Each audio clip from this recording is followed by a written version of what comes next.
Hi, everybody. My name is Michael Reeves, and I am one of 30 clubs in Autumn Wind, a Strat-o-matic football league that has its roots back in the late 60s. It's one of the longest running Strat-o-matic football leagues in the league, in the stratosphere, if you will. We use a game called Strat-o-matic football, which had its origins in a board game version back in the 60s. And for the last 20 or so years, we've had a computer version to enjoy, and I think that's what's helped drive a lot of leagues throughout the country. And I believe personally that Autumn Wind is one of the best. I've been a member of this league for 6 years.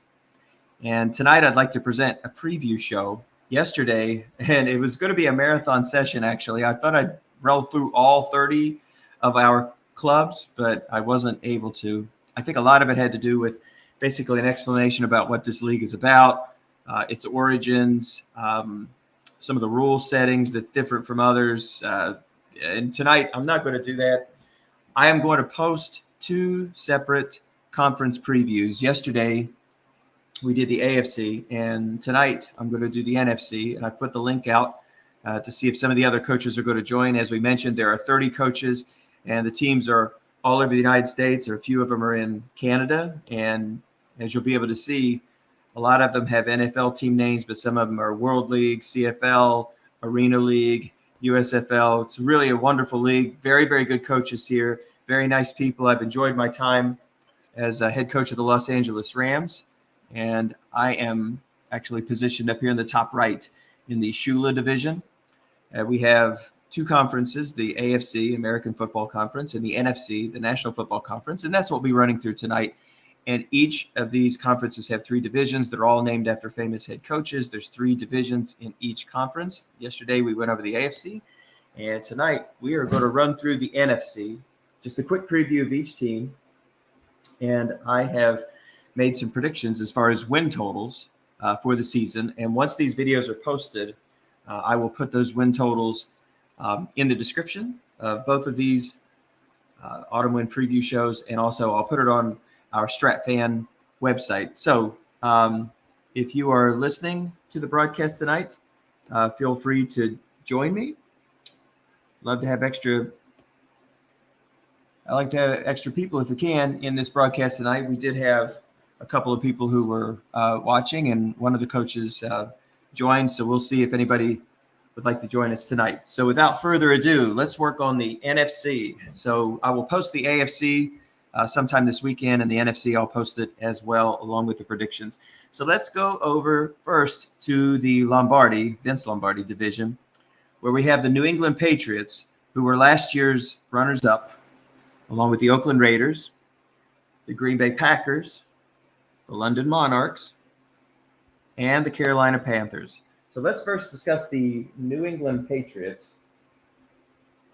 And New England is led by Jeff Smith, who has been in the league for 7 years. A number of these gentlemen have been in this electronic form, it looks like on our website here, as many as 16 years.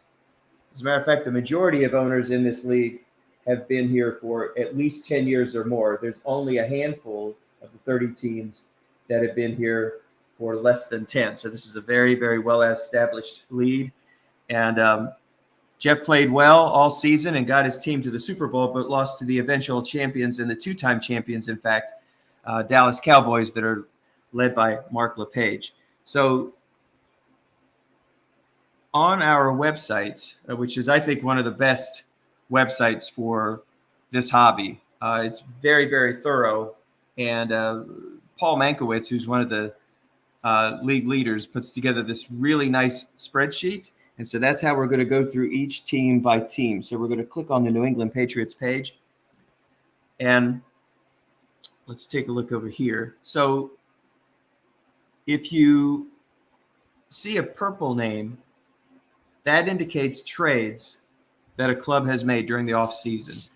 As we mentioned in yesterday's broadcast, this is a 30-team league, and it is a draft league, and it's a keeper league, basically. So each summer, actually late summer, we'll have a 2-day draft, rounds 1 through 5 and 6 through 10. And what we do is we're actually playing with it's a 2021 season, but we're playing with 2020 stats and 2020 cards. So the statistics on the cards are based on the 2020 season. So he has Derek Carr, a quarterback, and his running backs include Chris Carson, who I just noticed in the real life NFL was put on IR this year. I believe Chris has a pretty decent card. He averages 4.8, so I'm sure that's a solid card. And he also picked up James Conner in a trade. Derek Carr is a top 15, top 10 quarterback. As far as wide receivers are concerned, let's take a look at his wideouts. He has his wide receivers are DK Metcalf, which is his top dog, but he also does have some decent help around him, including Tyler Boyd. And he also made a trade actually for Josh Reynolds. So he has 4 wide receivers, basically led by DK Metcalf. The rest of them are average or maybe just a little bit below. And he has Austin Hooper, I guess would be his main tight end, although he does have Mo Alley Cox with that nice 6 blocking, so that's always a plus. His line, pretty average, although I do see some interesting things here on the offensive line. He probably, I guess, will start Reisner, I guess, at a 0-7. I don't think he would go with a 4-3 there. He might. I guess it just depends on the formation. A.J. Cann, who had a bounce-back year at 4-5, got a nice center 5. It's tough to find good 5s and 6 run rating players in the modern NFL. So it looks like he's put together a pretty decent group. And he also has some really nice tackles there in Brian O'Neill and Darrell Williams. 5 pass block for one and 7 the other, and they're both grinders. So his running attack isn't super, but if he goes around the end, he could get some help there. Now, he made a lot of trades in the offseason to turn this club into another contender. And I think his calling card this year is going to be defense. As you can see, he has an excellent defense, run defense in 3-4, and a good pass defense.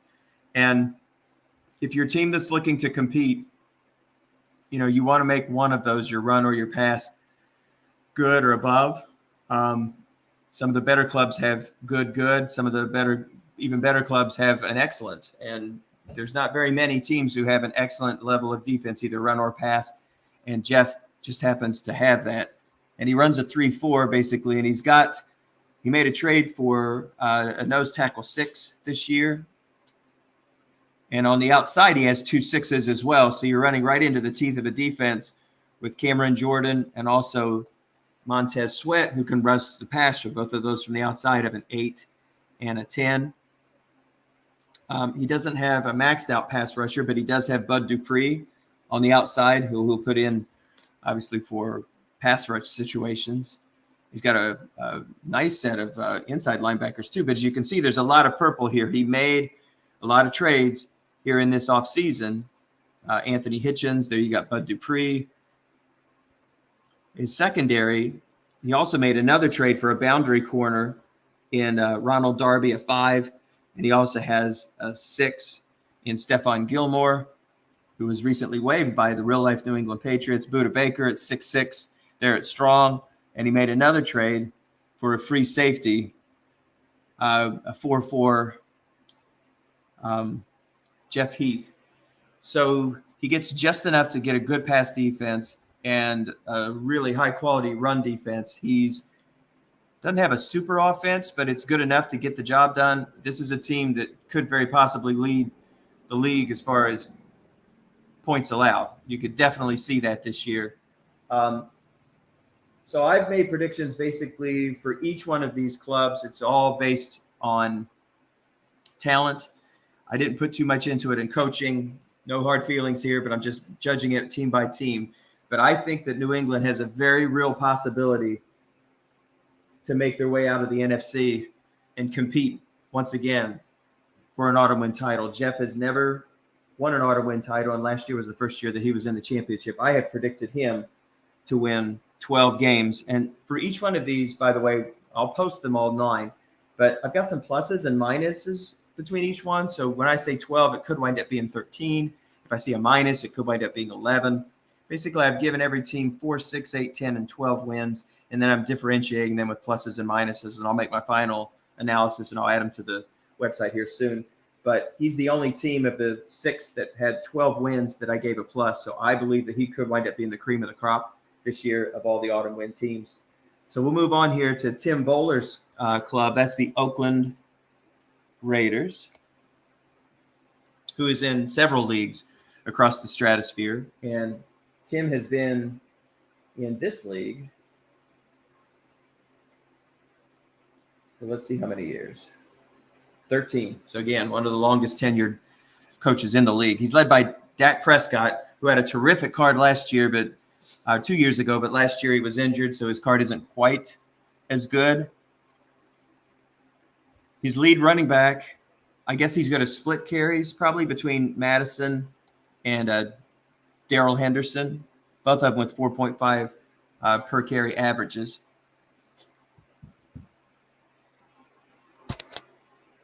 Excuse me for just one moment.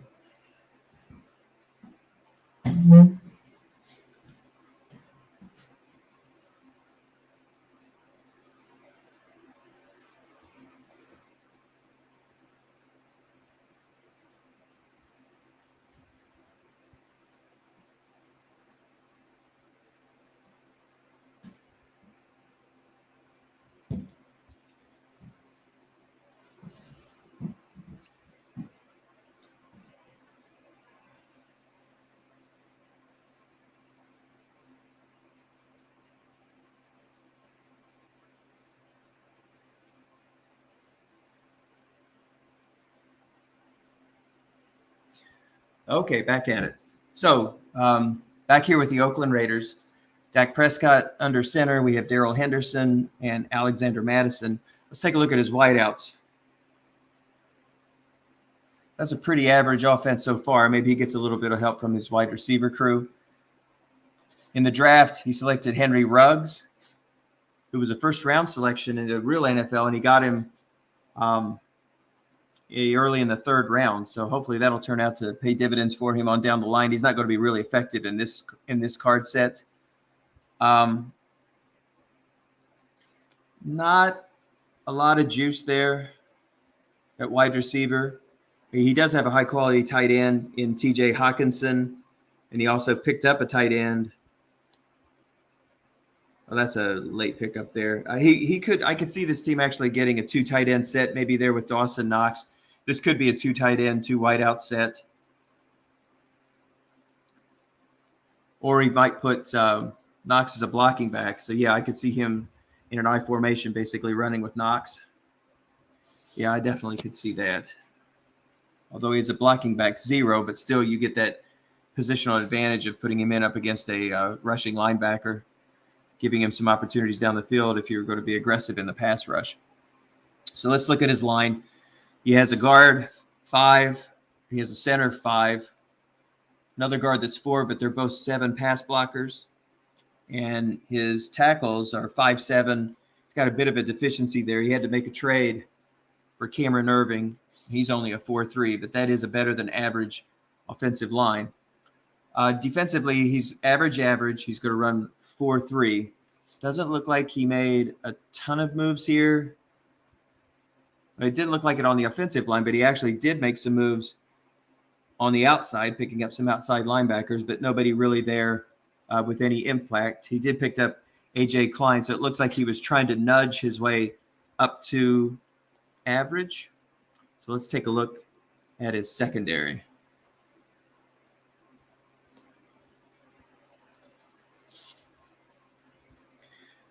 So he's got a couple of boundary corner 4s, and he's got 4 strong safety, and his free safety is the New York Jets, Marcus May. So this is an average defense, a borderline average offense. Bowler is a good coach. I've given him 8 wins with a plus, so I could see him potentially winning 9. So he's going to be a potential borderline playoff team. And I think some of that actually has to do with the rest of his division mates. The remaining 3 clubs, all 3 are rebuilding, as we will notice here in just a moment. So let's take a look at the Green Bay Packers. Now, the Packers are led by the CEO of our league. His name is Larry Davis, and he runs a great league, and we're very, very happy and very honored to be a part of this league. He does a great job, and he's got a great administrative crew that works with him. And so we'll take a look at his season. I've taken a review of his roster, and he's got a poor run and a poor pass defense. And usually that's a sign of a club that's going to be rebuilding. And when you look at the talent on his club, it's pretty obvious that he's basically going to be playing for next year. Part of that is the injury to Christian McCaffrey, who is basically a limited carry running back, only getting 4 yards a carry. But more importantly, as you can see there, when you see the numbers in red, the way our rules work, basically there's a protection on running backs in this league who don't meet these minimum thresholds. So when they run the ball, basically the carry on the offensive card is only worth their per carry average. So if you have a 3.8 per carry average, let's say that you roll a 6-yard gain, well, that's going to be dropped down to a 3-yard gain. So not only do you get the disadvantage of getting to run a player like that only 5 or 6 times, but you also lose out on his per carry average. When you roll a 1, you will get the value of your card, but it's really tough sledding when you're running with a back like that. And he has basically 3 running backs, and 2 of them are limited in carries. One of them only has 67 carries. So he's going to have a real hard time running the ball. He does have Matthew Stafford, who did have a pretty decent card, and he's off to a great start with Los Angeles this year, so maybe he'll have a bounce-back year. His wide receivers, take a look and see what he has. From what I can see,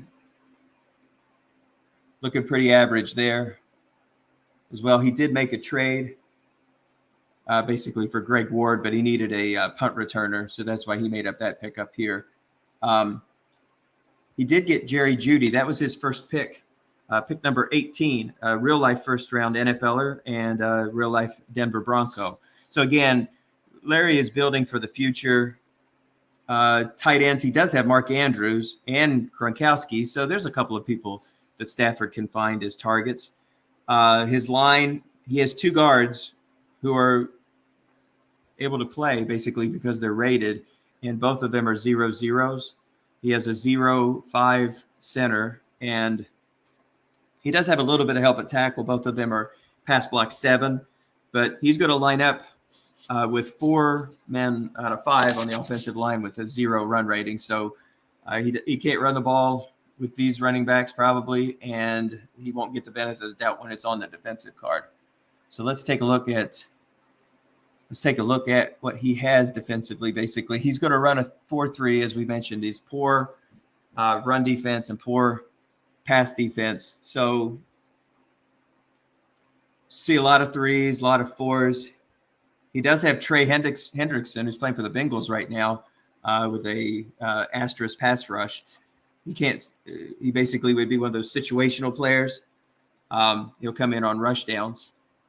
He also has a 6 in J.J. Watt. Got a young player there in Tremaine Edwards. Jermaine Pratt is starting for the Bengals. He looks pretty good. And then the rest of it, he has only 1 4 that's a corner, so he's going to have another 0. So again, Larry definitely is going to be rebuilding this year. So I predicted him for 4 wins and 12 losses, and I have a minus, so there's a possibility that this could be only a 3-win club. But again, this is a club that's going to be rebuilding. So he'll be competitive in all his games no matter what, but it's going to be tough sledding for the Green Bay Packers this season. So now let's flip over to the London Monarchs. And the London Monarchs are coached by my friend Tom Cook, who is the best in the business, I believe, when it comes to these broadcasts. And I've been playing this game for 6 years. And he's probably the main reason why I'm playing, because I got a chance to listen to a lot of his broadcasts, and that's how I learned to play the game. And he's funny. He's entertaining. I think he has a second calling. I wish he could do this for real because he's incredibly smart and he's engaging and very funny. and he does just a terrific job with these broadcasts. So I'm certainly glad that he took the time to post these on YouTube. And if it wasn't for that, I don't know if I'd even be playing this game. So Tom, as always, I thank you. And here's the obligatory. And thank you for convincing me to draft Patrick Mahomes. I always have to put that disclosure before every game. So this is another club that's going to be rebuilding. And if there's anything that Tom Cook knows, it's how to draft. He's taught me a lot as far as drafting is concerned. I've watched him very carefully. He does so much great draft prep. And when he says that you have a good draft, it really means something to me. Under center for his club is going to be Baker Mayfield, who's entering a big year for the real-life Cleveland Browns, because very soon it's going to be payday for Baker, and they're going to have to decide, is he going to be one of those $40 million quarterbacks? If they don't pay him, it's hard to figure out what they're going to do next, but one wonders if Baker is going to be worth that kind of money. Could you dish that out to him, and it really damages your ability to build a good team around him, but we will see. His main running back looks like, I guess, yeah, he's got 3 minimum carry running backs there. Also, before the season, he had Cooper Kupp, but he dealt them to Houston. So now he's basically going with DJ Moore and Tyreek Hill. He drafted Cole Kmet for the Chicago Bears.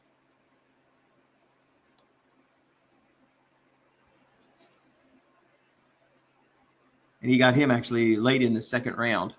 Eric McCoy, a good young center for New Orleans, although now Ruiz has moved there. And actually, I just dealt Ruiz to Tom here very recently. So he's trying to build that line.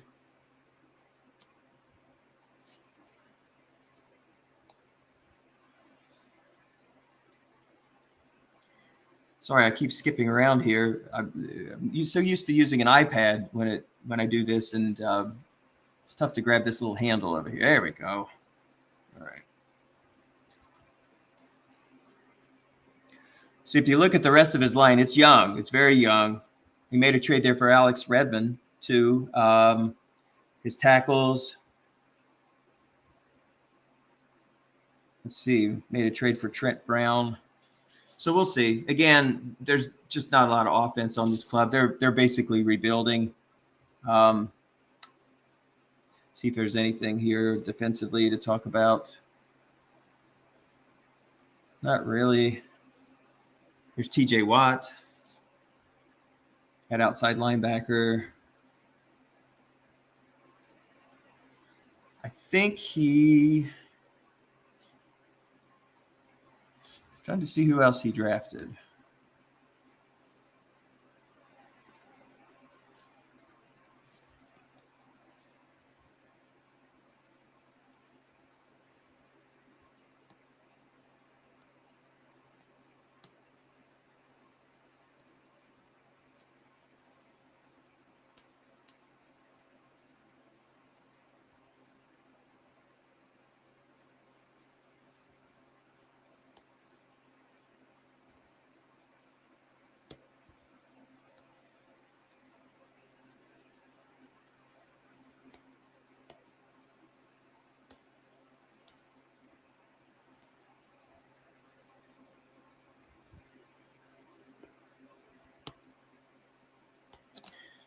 Sorry for just a moment here. I had to hop off for just a second. So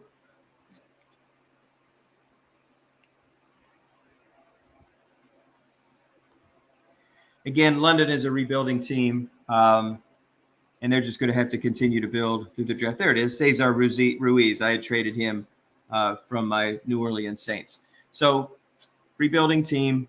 We'll see what comes of it. But for this year, Tom's a good coach, and he'll work hard to get to 4 wins, but that's probably about the max that he's going to do. I did put a plus next to him, so it's a possible he'll win 5 because he has 3 teams in his division, his own club, Green Bay, and Carolina. So I figure he'll split, maybe even win 3 of those and find a way to win 2 for the rest of the season. So I'm looking at 5 wins potentially for the London Monarchs. The last club we'll look at here will be the Carolina Panthers.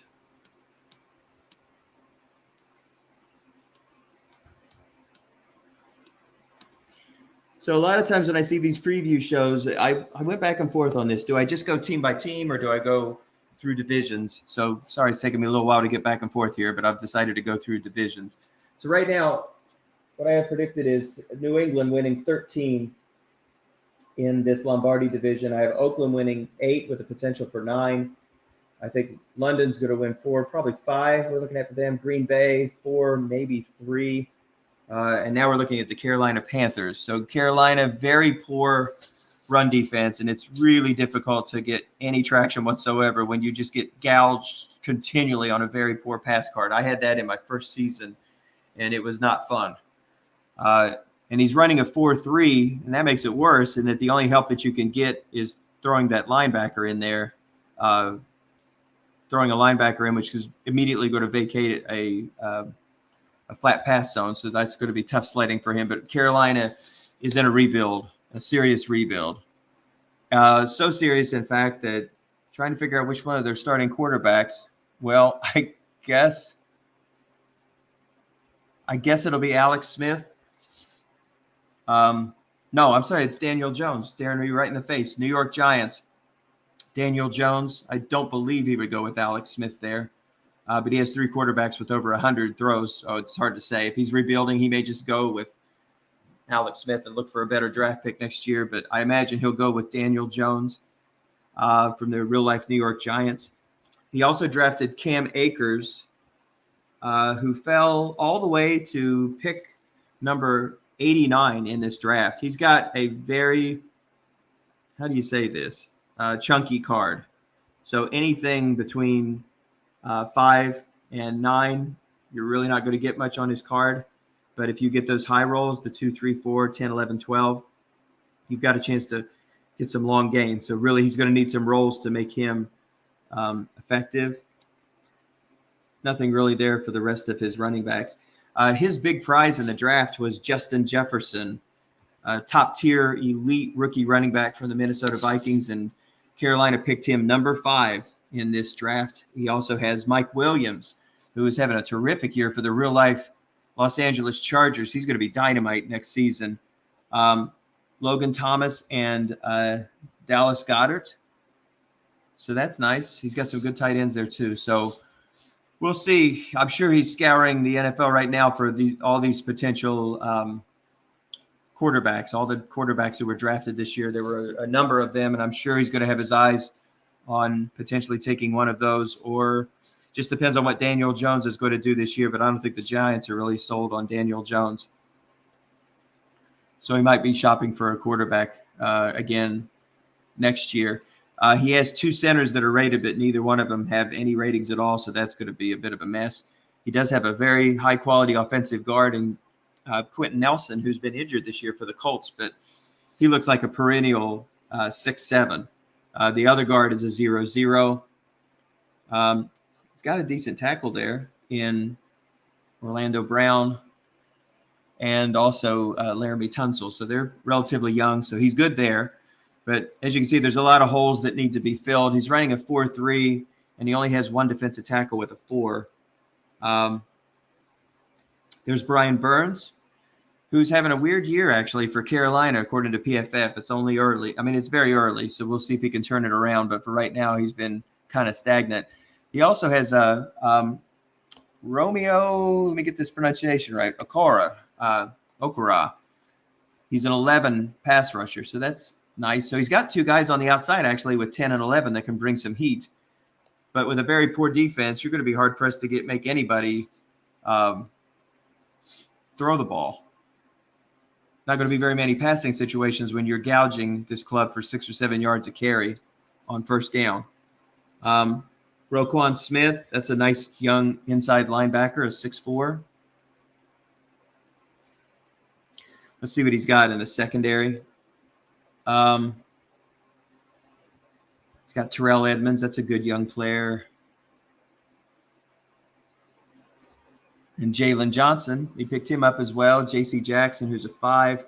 That was his second-round pick, actually, was Jalen Johnson. So, again, very poor run defense. He does have an average pass defense. That's kind of an interesting combination.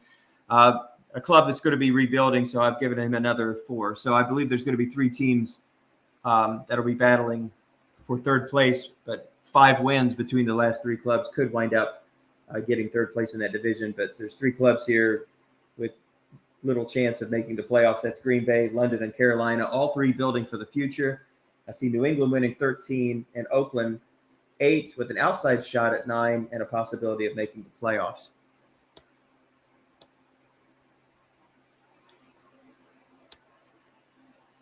So let's sneak over here to the HALAS division. So in this, we have the Houston Texans, the Philadelphia Eagles, the Shreveport Steamer, the New Orleans Voodoo, and the Phoenix Cardinals. And we will start with Houston. Houston was a solid club and has been for quite some time. But they decided at the beginning of the year that they are going to rebuild. And so they made a major trade, unloading a lot of talent to a club that has not had a lot of success, and that's the Hamilton Tiger Cats. And the big prize there was Tom Brady, but he shuffled off some offensive linemen, some help on the defense, and it helped him nab the number 1 selection. And by the way, him is Nathan Baylor, who has been in the league for 8 years, and he joined us on the broadcast yesterday. It was a lot of fun. He's got a lot of great insight. He's a very good drafter, and he's an excellent player. Last year, he made a pretty good run in the playoffs, but this year he will be playing for Pride. How's that? So let's find our good friends here in Houston.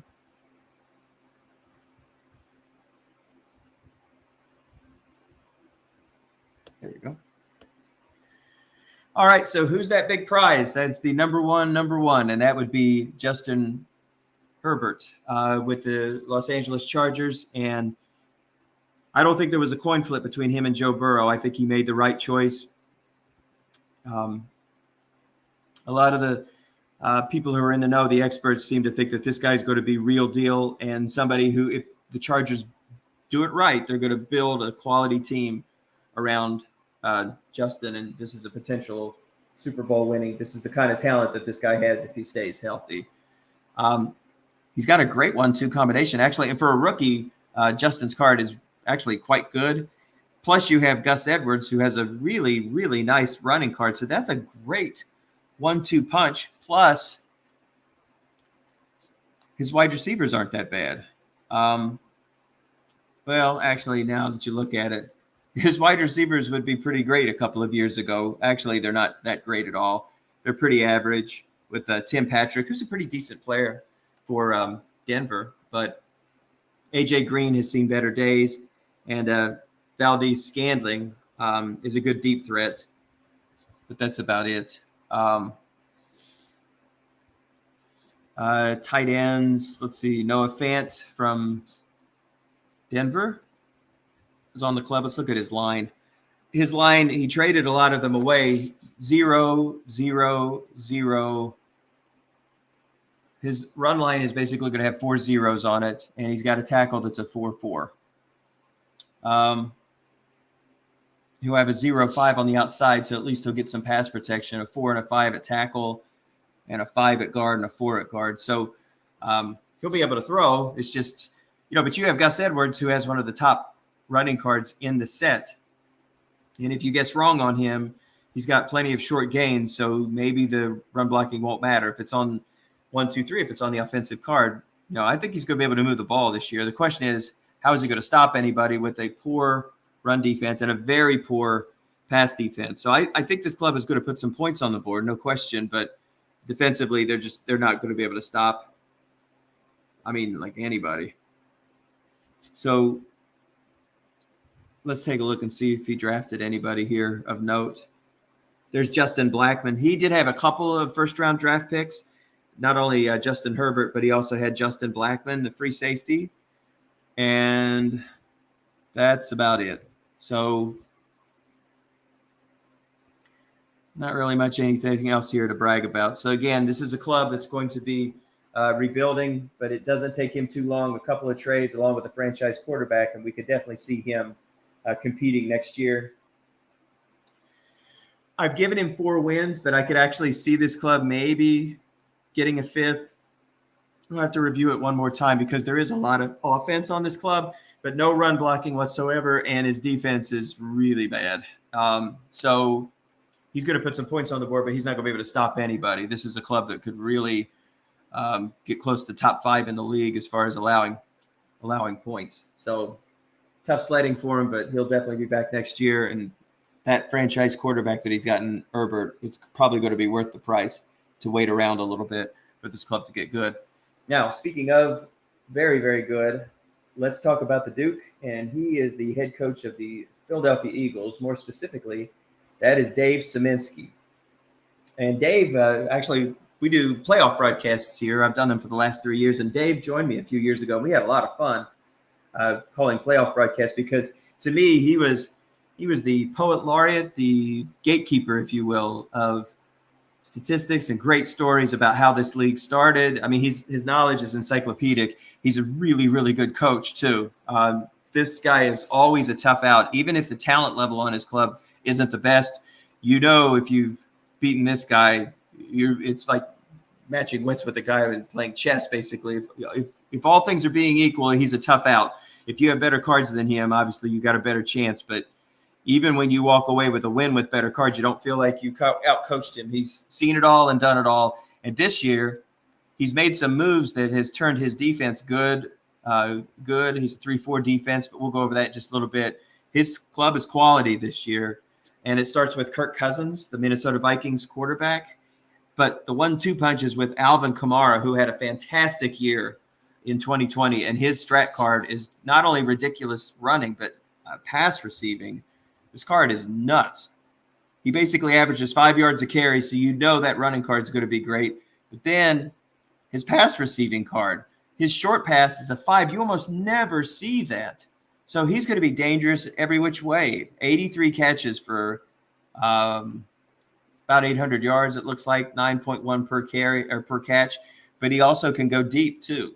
Not great, but he could still go deep. So basically, it's going to be the Alvin Kamara show, although he does have a good backup running back there in Tony Pollard. Actually, a really good running back there. Dallas is using him and Ezekiel Elliott with a nice 1-2 combination this year. They're running the ball pretty effectively. So he should have a good card again next year. So who did he pick up in the draft? So he decided this year he would help himself in securing a wide receiver, and his first-round pick was Brandon Ayuk with the San Francisco 49ers. He also picked up a couple of wide receivers late, but they won't have that much of an impact. Keenan Cole and Will Fuller.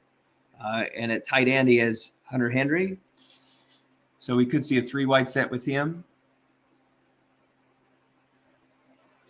But it probably won't be that often because he has the premier fullback, and that's Kyle Juszczyk, who is a strat darling for some reason. He's another fullback, another back who can go 5 short pass.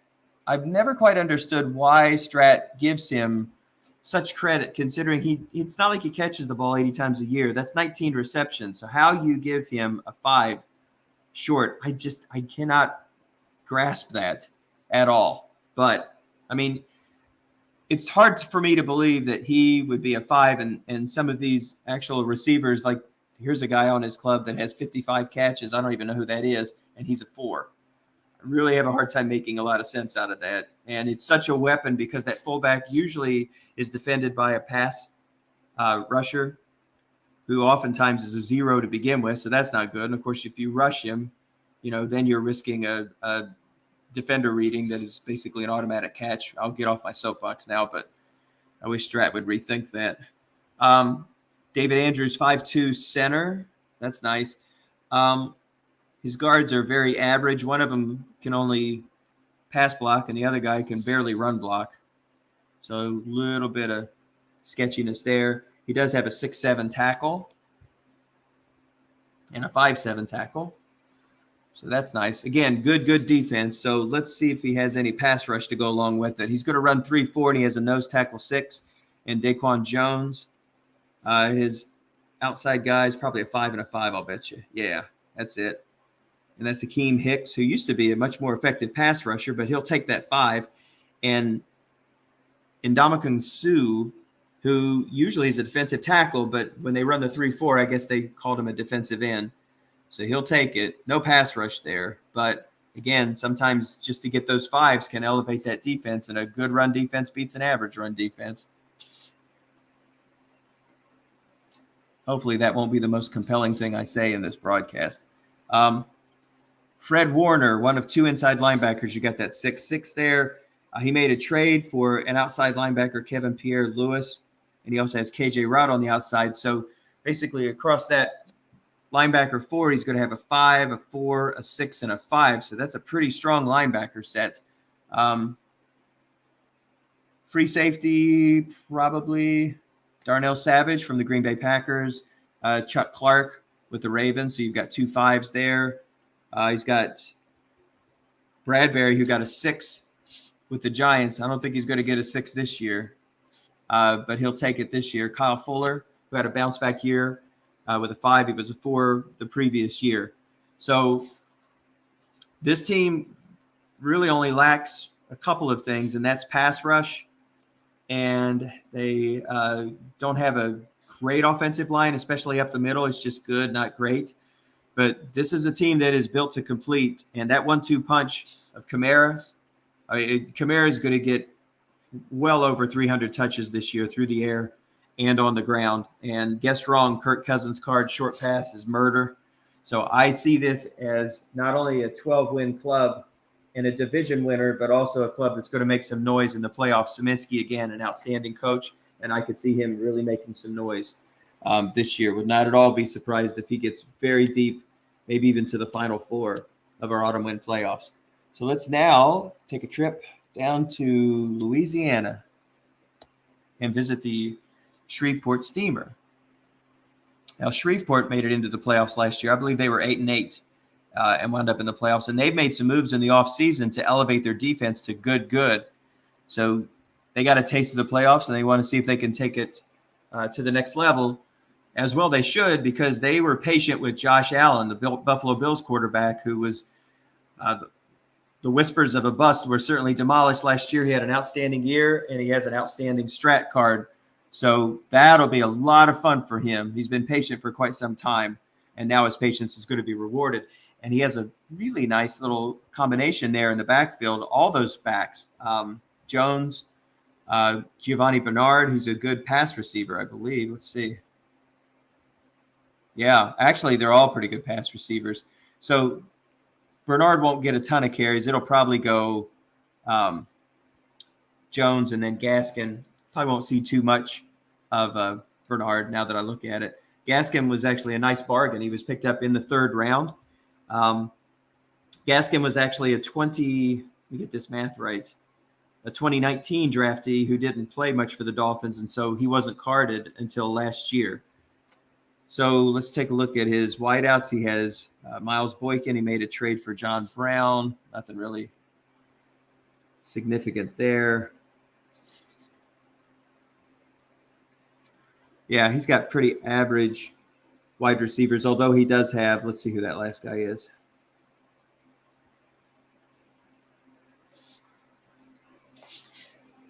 I keep hitting the wrong button, and it basically flips me out of this team. Sorry, like I said, I've said it 6 times now, but I'm really much more used to an iPad. So that last wide receiver that I couldn't get to, that's Adam Thielen. All right. So that's Adam Thielen, and I don't know who he'll pair him up with the second wideout. Maybe, I guess, John Brown.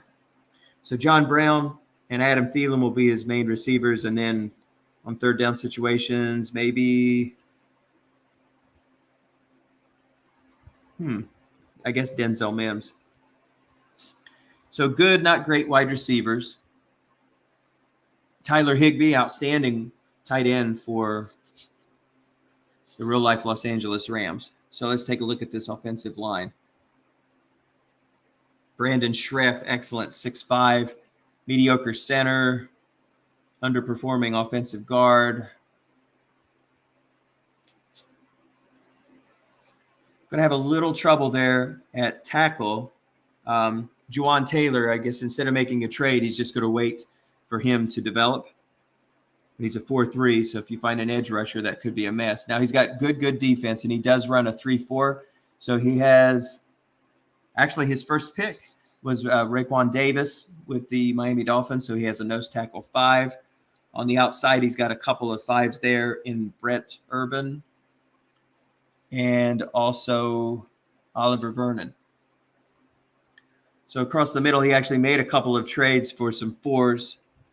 Actually made a trade for a 4 and a 5 in Denzel Perriman and John Bostic. So he's looking for numbers to elevate that defense to good, it looks like. Miles Jack, 5'6". He's not having a great year for Jacksonville this year, but we're not talking about this year.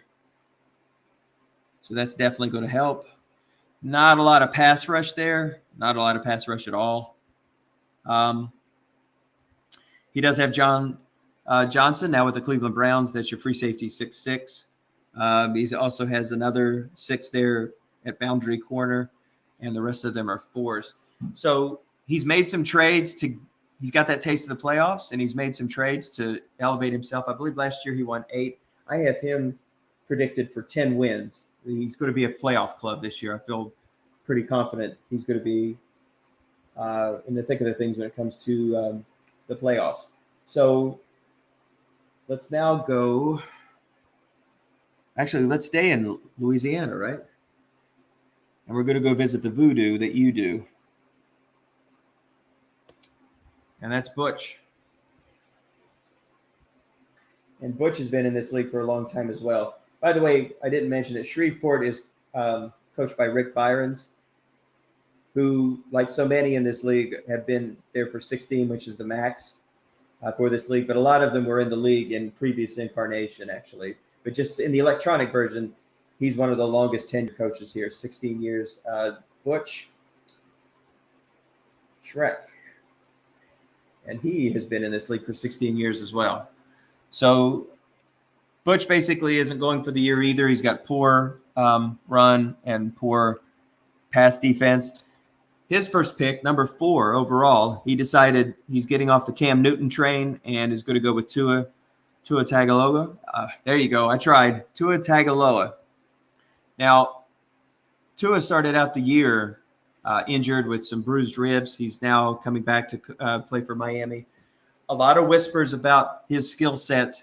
We keep hearing all these rumors about Deshaun Watson. So this is something to keep an eye on for Miami this year. I'm sure they're going to give him every chance to succeed, but I hate to think that this is going to be a Josh Rosen situation where they're going to give up on him after 2 years. His first year was pretty mediocre. He's going to be back there with Nick Chubb, so he's going to see a lot of guessed wrong. Chubb's card is going to be ridiculous, so he'll have loads of fun running with him.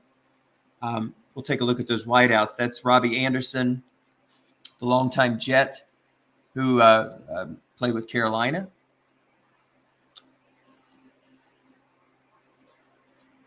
And let's see who else he is. He made a trade for Julio Jones. Not much else there. Evan Ingram and Jesse James are the tight ends. So let's look at the line. So he's got a 4'7" center. He's got a 6'7" offensive guard. That's Ali Mappett from the Tampa Bay Buccaneers. He has a Trey Turner 0'5" guard. On the outside, he's got a 6'7" offensive tackle and Eric Fisher. And he's got a 4'4". Of course, what's going to hinder this club, it looks like that's going to be a pretty decent club that could score. Of course, it's going to be hindered by Tua, but what's really going to make them struggle is poor run and poor pass defense. He plays the 4-3, and he's got a 0 at defensive tackle. He's going to have a 5 there on the outside in Farrell from the Oakland Raiders, but no pass rush. They're really hoping for some pass rush skills from that guy, and they really haven't seen it. What he does have, though, is some quality outside linebackers, including Malik Reed, who is an 11, and one of the best of the entire season. And that's Zadarius Smith, who is a 12 with a 7. And those guys are situational players. He's basically going to be carrying zeros there on outside, but it doesn't matter to him. Instead, he values that pass rush. Let's see. His second-round pick was that Dantzler that you can see there, Cameron Dantzler. He also has – that's basically his only 4, so he's got to have a 0 boundary corner, it looks like, unless he's got somebody here defensive back. He does not. So we have a He'll have a boundary 0, and he'll also have a slot corner 0. He's got Amani Hooker and Katari Willis at safety. So this is a club that definitely is going to be rebuilding, but I think they have a pretty decent offensive club. So I've given him 6 wins. So to review in the division so far, I have the Eagles with 12 wins, the Shreveport Steamer with 10, New Orleans Voodoo with 6, and the Houston Texans with 4. And that leaves us to making a trip out to the desert to talk about the Phoenix Cardinals. Now, Phoenix is led by Dave Will. Let's see. That's him, Dave Will. 10 years in the league for Dave Will. So this also is a club that's going to be, on the surface, it looks like it's rebuilding, but he does have a good run defense and an average pass defense. It's just offensively, he's really going to struggle. To be perfectly honest, I didn't even know Mike Glennon was in the league last year. And apparently he had 179 pass attempts, so that's going to be his lead quarterback. But let's see what he's doing as far as drafting for the future. He did pick up DeAndre Swift, who, I don't know. I wonder if he's going to have to get out of Detroit to find out if he can really play. He's not had a lot of carries through 5 games so far with Detroit, but I was really high on him. He was fantastic at the Combine and one of the best Combine scores since Saquon Barkley. So I hope that they let the horses go and let him play, but so far they've really shackled him. He also has Peyton Barber there in the backfield. So he'll see some carries, but a 2.7 per carry average, obviously that's horrible. 3.9 per carry average. DeAndre Swift, if you run him on the outside, I have him in one of the leagues. He does have a halfway decent end run, guessed wrong card, but it's just a very spotty card. But it's indicative of who he is. Now, if he has a good offensive line, maybe that's going to make a difference. But before we do that, let's take a look at his wideout set here. Jarvis Landry, possession receiver.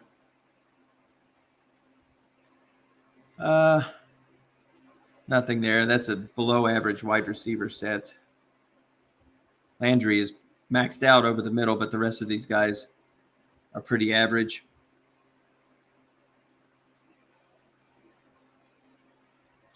Let's take a look here at the tight ends. He does have Nick Boyle, who is a 6.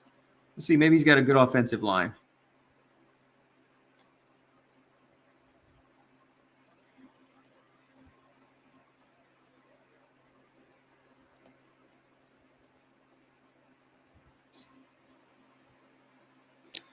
Okay, he's got a 4.7 at center, a 5.3. Oh, he's got a 0.0 at guard. Unless, well, maybe he's got another guy here who could play guard, and it looks like he does. He'll play with a 4.4 and 4.5 offensive tackle, and he'll probably move DJ Fluker to guard at 4.3. I would assume that's what he's going to do. Okay, let's look at defense. Now, he has a good run defense and an average pass defense. So let's see what makes that run defense so good. Let's find out. Especially if it's a 4.3, he must have some really solid stuff here. So there's a 5 defensive tackle in Justin Jones. He's got a 5 defensive end in Chase Young, and there is your number 1 pick, ladies and gentlemen. That was the number 3 pick overall in the draft. That's Chase Young from The Ohio State University. And he's got, probably he'll play Gotsis, I think that's his name, from Jacksonville. That doesn't look like a very formidable line, but you start to look at the rest of these numbers. He's got inside linebackers that are 5'6" in LJ Fort, and he picked up a Chris Barnes who was 3'5", so that's nice. And now you've got on the outside, you have a 4'5" in Leonard Floyd, and I guess he'll start Anthony Jennings, who's a 3'4". See what he's got in the secondary.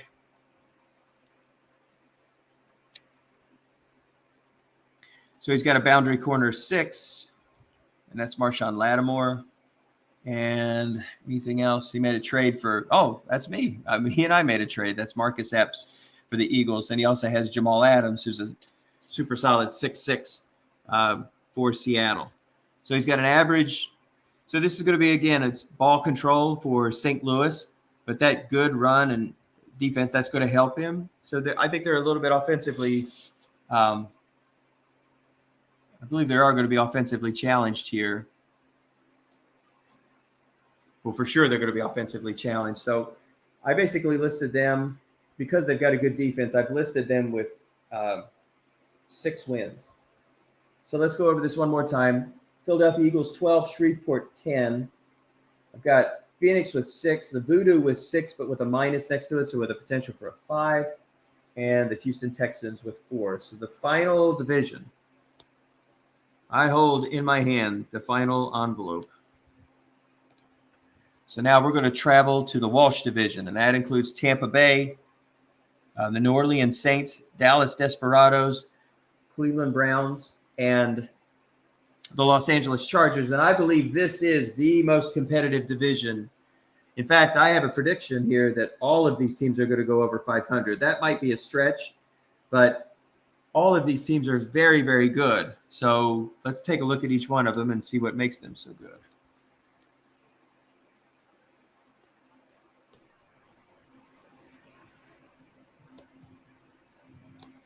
I see Dennis Crowley in the lobby. He's probably just listening in. He's welcome to join if he would like. So let's go all the way to the end here and take a look at Tampa. So Tampa is coached by Mike Ramos, I believe. And there he is. And again, there's another one that's been in this league for 16 seasons. So Ryan Fitzpatrick's going to be under center for him. We'll talk about this excellent pass defense here in just a little bit. I don't believe there's another one in the league that's like that. Maybe there's only one, actually. So let's take a look at his running backs. He went late and grabbed Alfred Morris and Josh Kelly. Really just some pickups, because there's your stud in Derrick Henry, who has an outstanding card this year, and he's going to force teams to guess run. And that's when he's going to start doing his damage with Fitzpatrick. Let's take a look at his wide receiver set. Fitzpatrick's card isn't as good as what it was last year, I don't believe, but I think it's top 15. I'll have to take a look at that setting. But let's take a look at his wideouts here. I guess his main threat's probably Darius Slayton. Maybe. He's 5 deep, basically, 4 across the middle. He doesn't really have anybody that's a 5 across the middle, so that's going to hurt Fitzpatrick a great deal. And he does have a couple of 5s, including Gabriel Davis, which he picked up in the 2nd round. He also picked up Michael Pittman with the Indianapolis Colts.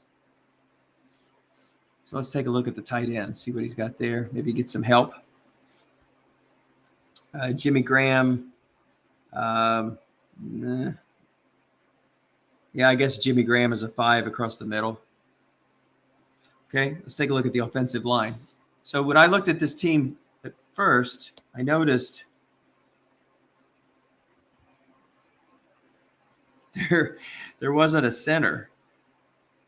That's Spencer Pulley, who has no rating. So it's obvious he's going to move. Without knowing his lineup, I haven't really seen it. So I don't know if they've been uploaded yet either. So I can only speculate on who his center is going to be. I have to assume that it's going to be Evan Brown, who's going to be a 0-3.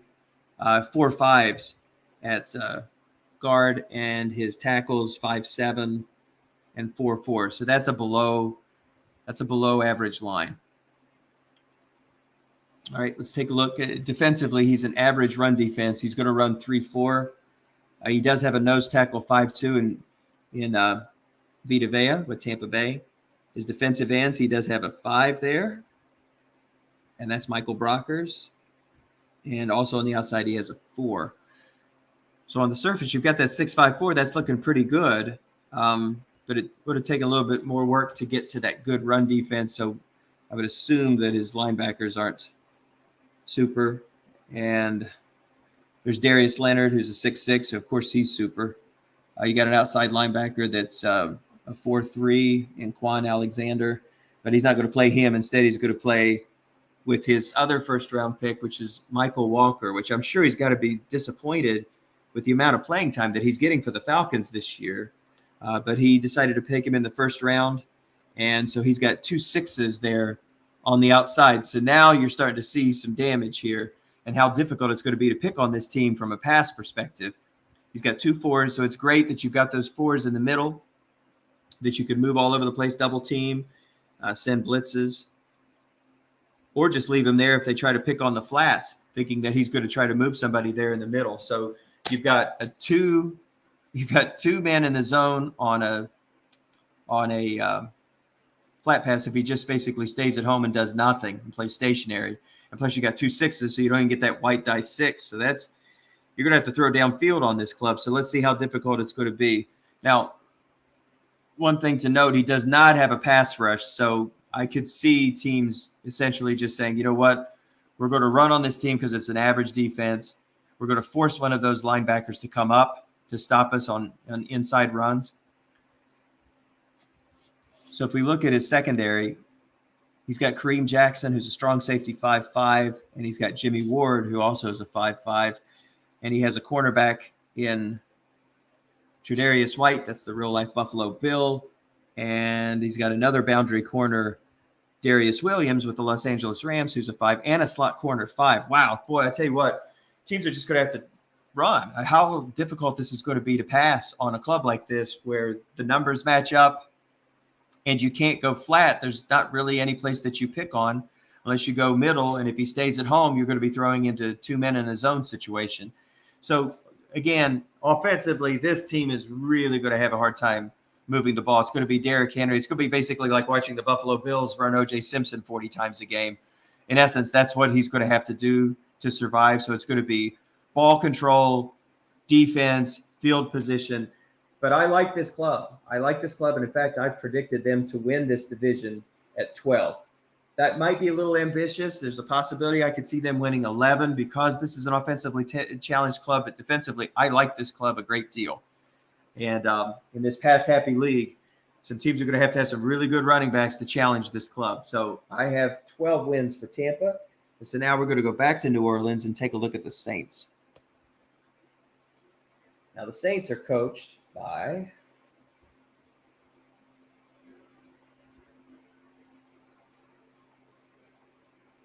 Jeff LaFleur. There we go, 12 years. He was in the playoffs last year. And I believe he had a crazy game with New England that New England was able to pull out in the later stages of the game. And it led to, let's see, New England won a game after that and then winds up in the finals. So it was a tough loss for the Saints, and they gave it up to eventual league champion, not the overall league champion, but the league runner-up.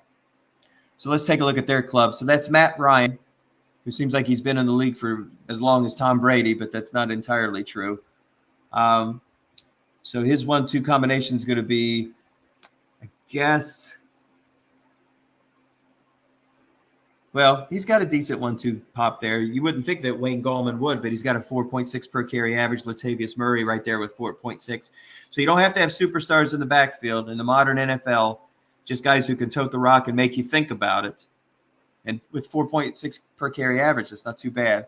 So let's take a look at his wideouts. Who is Matt Ryan going to be throwing to?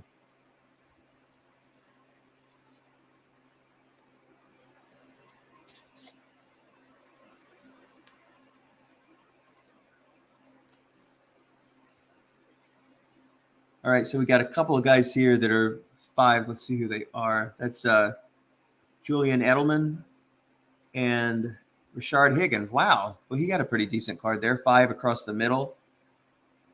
He has only one deep threat, and that would again be Julian Edelman, who is a 5. So that's a pretty average set there at wideout. Nothing really there fantastic about his tight ends.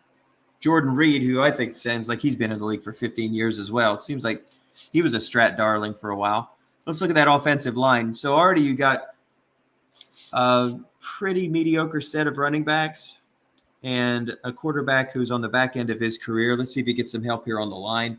And on the surface, it does look like it. He has a 5'7" center. That's always a nice thing to have. You got a 6'7" guard. He made a trade for a 4-4 guard, Quentin Spain, and 6'7" and 4'7". This is one of the best lines that you're going to find in the league. So 6'7", a 4'7". 4'7's across that line. So Ryan might not be the quarterback that he used to be, but he won't be on the run. He won't get dirty. All right, let's take a look at his defense here. It's a 3-4 run defense, average run, and a good pass defense. So there's your nose tackle. That's Dalvin Tomlinson, who's a 5. On the outside, looks like he's going to play with a 0, unless he's got somebody else that can play another position, and it doesn't look like that. So he is going to play with a 5. One defensive end is going to be a 4. The other is going to be a 0. But Sweat is a 10 pass rush, so I'm sure that's the guy that he will play. Inside linebackers, he's got a couple of 4s there. Outside linebacker, that's Demario Davis, who's a 6'5", and Damian Williams, who's a 4'3". And he also made a great pickup here in Logan Wilson, who looks like a real keeper for the Bengals. He got him 220, basically, so the 50th pick in Autumn Wind. I just had a pick 4 picks away from that, and I was absolutely super stoked to get Logan Wilson, and he plucked him just before I got to it. So great pickup there. He made a trade to pick up the pace as far as defensively, pass-wise. He did pick up 3 players here. Tyrann Mathieu, the Honey Badger, is a 6'6", and he's pairing him up with Malcolm Jenkins at strong safety at 4'6". He picked up a boundary corner in Jason Verrett, who's a 5, and he already had Kenny Moore, who's a 5, and he also picked up a slot corner, 4. So he definitely picked up his game there. Now, an average run defense, that 5 nose tackle is a plus, but obviously that 3, he's going to see some action there, so he'll have to plug that zone with one of those 2 inside linebackers. I'm sure he'll do a good job with that. I think this club is better than average, and New Orleans is their coach is quite good. LaFleur knows what he's doing. I have actually predicted this club for 10 wins. Without a minus or a plus, I think he's a solid 10-win team and a playoff club. So let's travel back to Dallas, who has not won 2 franchises in this league.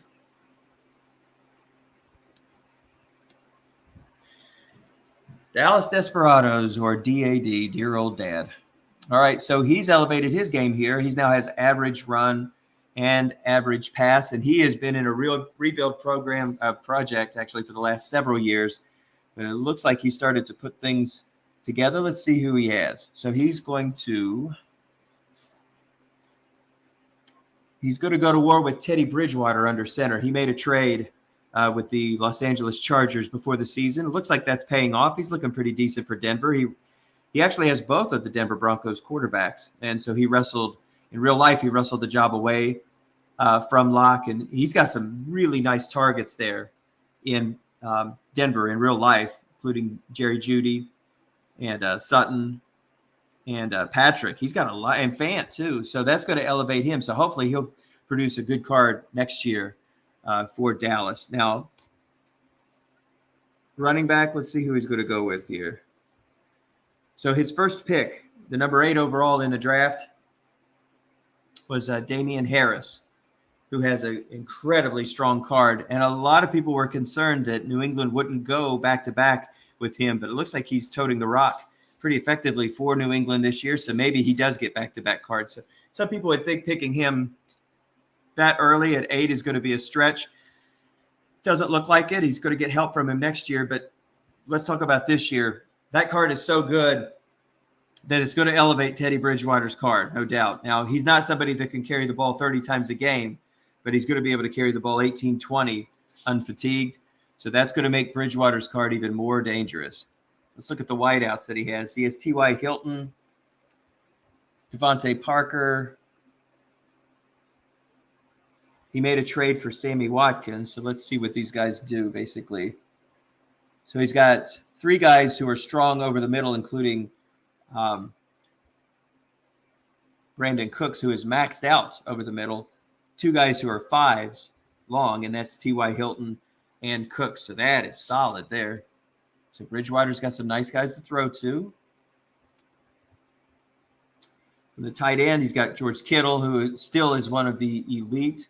And he also has Jared Cook, who has a nice card as well. But he's got a lot of guys to throw to. So you could see 2 wide set with that. You could see 3 wide set.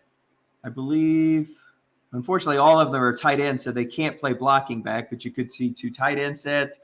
You could see 3 wide with one of these guys, Kittle, obviously. So, okay, let's take a look at that line. Garrett Bradbury, 5'4". A little bit of a mess. He had to make a trade to get just a 4-0 on the line, but he'll preserve him in a place that should be too affected by the pass rush. And he has a 5'7" in Roger Saffold. Offensive tackles, 4'5", 4'5", slightly better than average, Billy Turner and Trent Brown. So he's got an average defense. So no real calling card here. He runs a 4-3. He has a nose tackle 4, so he won't play. That'll be a 4 and a 5 defensive tackle, defensive ends. He only has 1 defensive end that's a 4, so it looks like he's going to have a 0 on that line unless he has a linebacker, a complete defensive end. And he might. He does. Actually, he does. Anthony Nelson. So it's possible he'll move him to defensive end.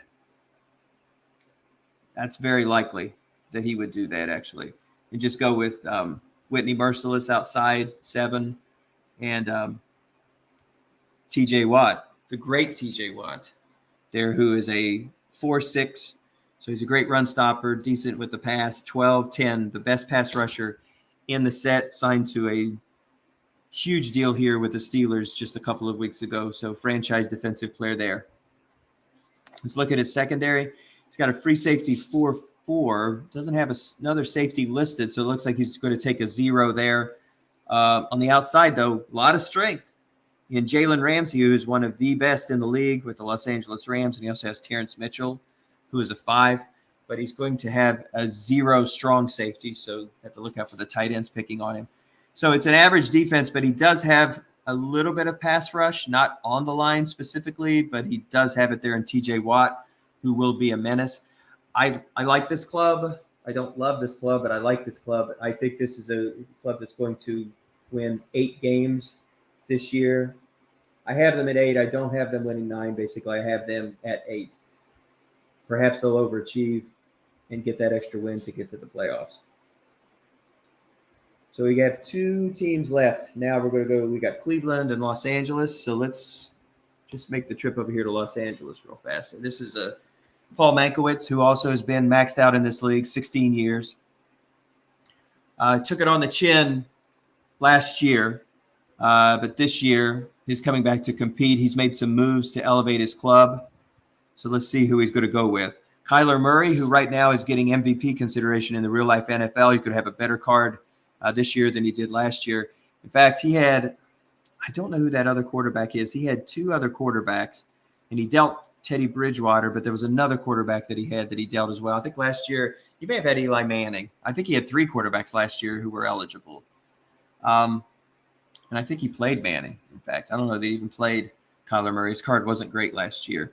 Running backs, that'll be by committee. He did have a 192 carry. Oh, he does. There it is, Ronald Jones. So that's a 5-yard per carry average. So that's your 1-2 combination. There's Kyler Murray and Ronald Jones. Wide receivers, he's got Keenan Allen, the great Keenan Allen, except he can't go deep.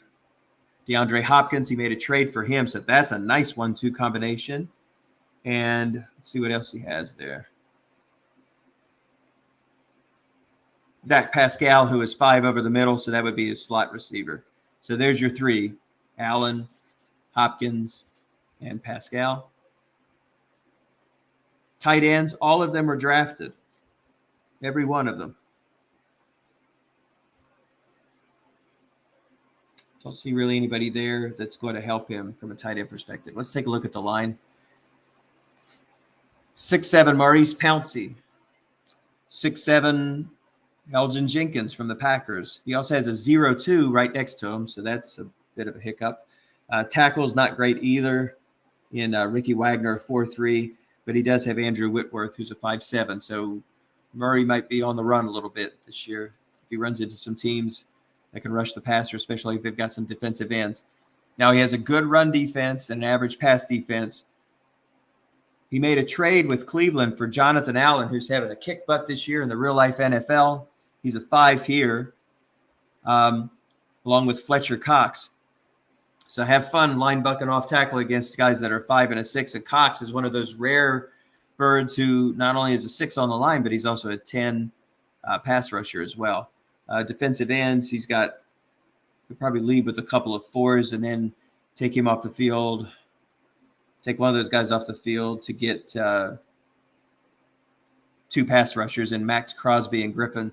So probably in the 4-3, he'll run with Lawrence Guy and Jalen Holmes, and then he'll take them off the field and put on Crosby and Griffin in pass situations.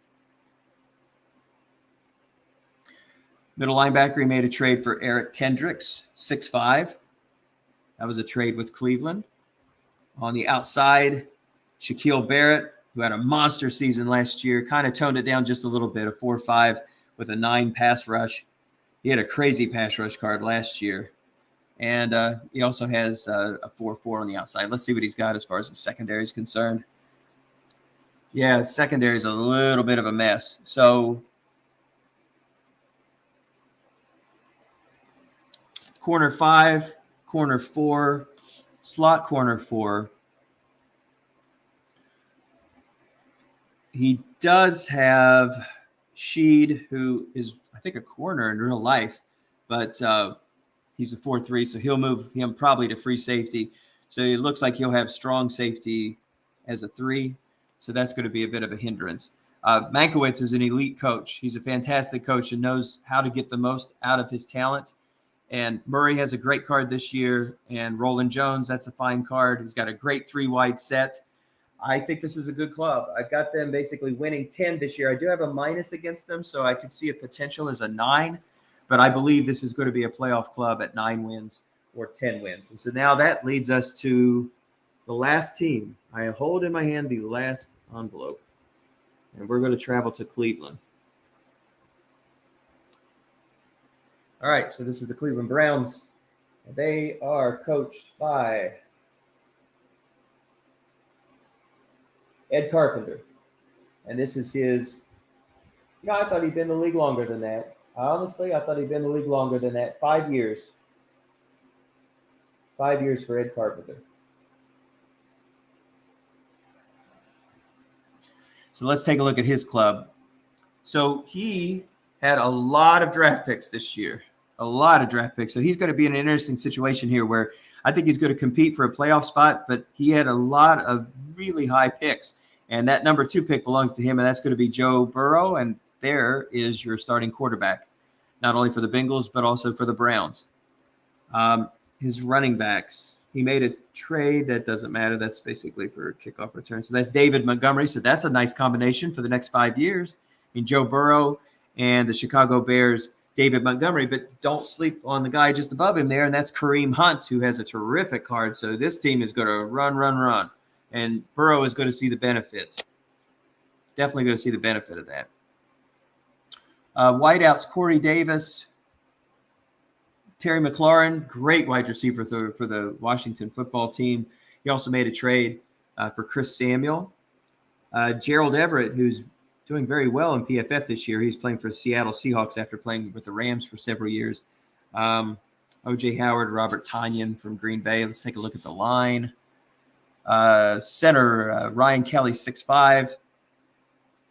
He also has another 5 in Damian Lewis. That was a draft pick. Let's see what round he got him. Second round, that's the 49th pick. And Pete there, 5'4". Tackles, 5'5" and 4'5". So nothing special there, but nothing really to be alarmed about. He's going to have an average run and pass defense, so he's going to go with the 3-4. That's Kenny Clark, nose tackle 5. Defensive end, next to him is Armstead on one side. looks like, see if he has an outside linebacker that's going to play defensive end. No, he doesn't. So he's going to have a 0. He'll have a 0 on the outside. Linebackers, anything special here? Here's Dre Greenlaw from San Francisco. He's a 5 outside linebacker. Ngotway, the Jacksonville Jaguar. Oh, no, he's no longer with them. The former Jacksonville Jaguar. Now, he may move him to defensive end in pass situations. Again, without seeing his lineup, it's hard to say what exactly he's going to do, but there's an asterisk pass rusher with a 12. He also has inside linebacker Jerome Baker with the Miami Dolphins as a 10. So he's got some interesting – you don't see a lot of inside linebackers with a good pass rush like that. So I don't think he'll keep him at linebacker. I think in pass rush situations, Yannick's going to take the field as a defensive end, and he'll keep his outside linebackers. And Jeremy Chin, who is somebody that he really prized. He took him in the first round with the 29th pick. He also could play safety, so he's going to get 1 year out of him as an outside linebacker. And next year, he'll be a starting safety, as he's doing in real-life Carolina. He made a trade for a very young, talented Marcus Williams with the New Orleans Saints, who's a 5'6" free safety. And that's Ronnie Harrison there as a 4'4" strong safety. He has a corner 5 and a corner 5, and doesn't look like he's going to have anybody for the slot, but that's no big deal. So, his secondary actually looks better than average. That almost looks like a good secondary. So numbers-wise, he's not going to be able to pick on anybody there. Obviously, if you've got a good tight end, you can take advantage of that. You got a good third wide out, you can take advantage of that because that's going to be on a 0. But he's got halfway decent pass rush on this club too. So I think this is a club that is going to finish with 8 wins. I don't have a plus next to them, but I could see this club actually winning 9. So this is going to be one that's going to be very close, that could be on the cusp of the playoffs. I guess it just really depends on what kind of season he's going to have with Joe Burrow. Maybe he can turn the ball with a couple pass rushers that he's got. Maybe get some fumbles. Maybe he gets a good turnover ratio, and this club can turn into a 9-win, maybe a 10-win team. There are so many teams this year that are sporting poor pass defenses. Most of them in the past. We have a few poor run defenses, but Strat was very stingy with the boundary corners this year. There's a lot of 0s, so teams were making trades, doing everything they could to get their hands on 4s, because 0 is very difficult to overcome in Strat. Not impossible if your other 3 guys are solid, but you got to match it up someplace. You either got to have some very another elite boundary corner and some very solid safeties, and maybe an outside linebacker who can make up the difference. But it's hard to get that 26 with a 0 back there. So just on the point alone that he's got average, we're going to give him an 8.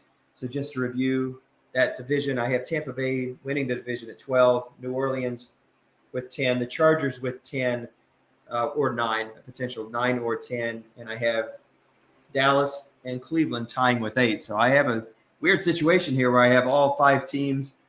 Probably might want to rethink that. You have to think that one of those guys is not going to, one of the 8-win teams potentially is not going to win 8, but that's how I have it listed. I think they'll make their hay on teams from other divisions. So that's it. That's 30 teams. It's 15 tonight with the NFC. I'll post both of these videos tomorrow, the AFC and the NFC, and I'll also put the predictions in the descriptions on YouTube for both of these, and I'll put them on the website. But just to review, for the NFC, we'll go back here and take a look at the divisional.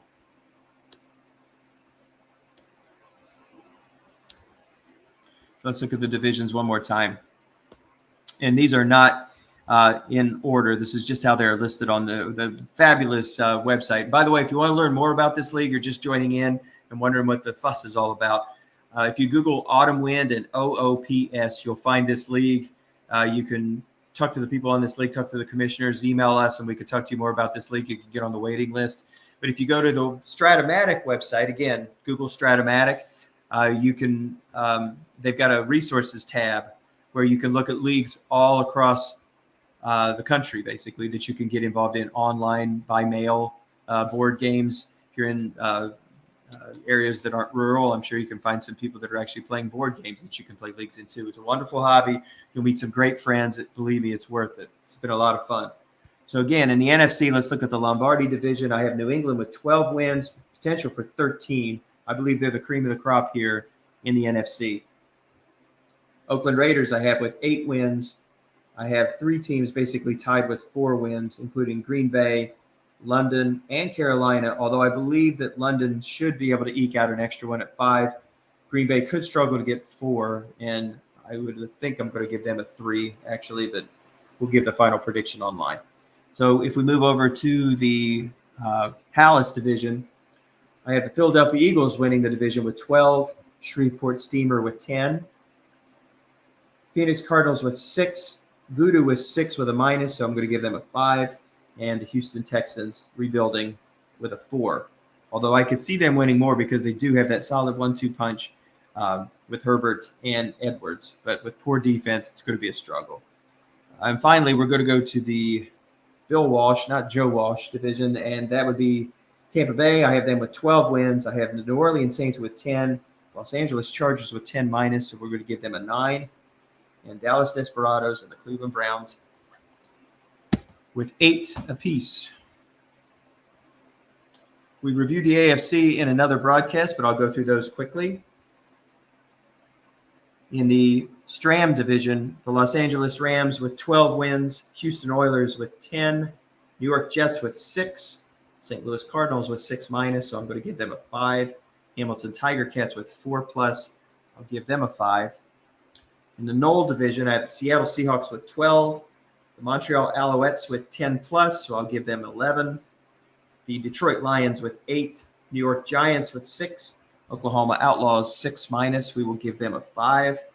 And finally, in the Shula division, the 2-time reigning champion Dallas Cowboys, 12 minus, I'm giving them an 11. Grand Rapids Rampage a 10. Southern California Sun 8 plus, so that's a possibility for them to make the playoffs at 9. The Philadelphia Stars with 4 plus, so give them a 5. And the St. Louis Rams with a 6 minus, so give them a 5 as well. So that is your wrap up, broken up over 2 shows. So thank you if you made it all the way to the end. We appreciate you listening. We'll have playoff broadcasts, probably even a few special games coming up in Autumn Wind this year. Tom Cook, Dennis Crowley, and myself, Michael Reeves, will bring some broadcasts to you. If you're looking at this hobby for the first time, as I'd mentioned, go back and listen to some of those broadcasts. That's how you learn how to play this game. And if you're ever inclined, join up with these leagues and get on the waiting list for Autumn Wind. It's a fantastic league. I've met a lot of great friends, 30-team league, very well established. We've had a lot of fun, and I'm real excited this season for my Los Angeles Rams. I think we've got a real chance to make some noise in the playoffs, or at least we certainly hope so. So I am going to wrap up the broadcast with that. So thank you for listening. I'll post both of these on YouTube soon. I will put my predictions also in the descriptions, and we'll put them on the StratFan website. So I'm going to sign off. God bless everyone. Please stay safe in these times. Let's enjoy a great year in Strat-o-matic, and thank you again for listening. Bye-bye.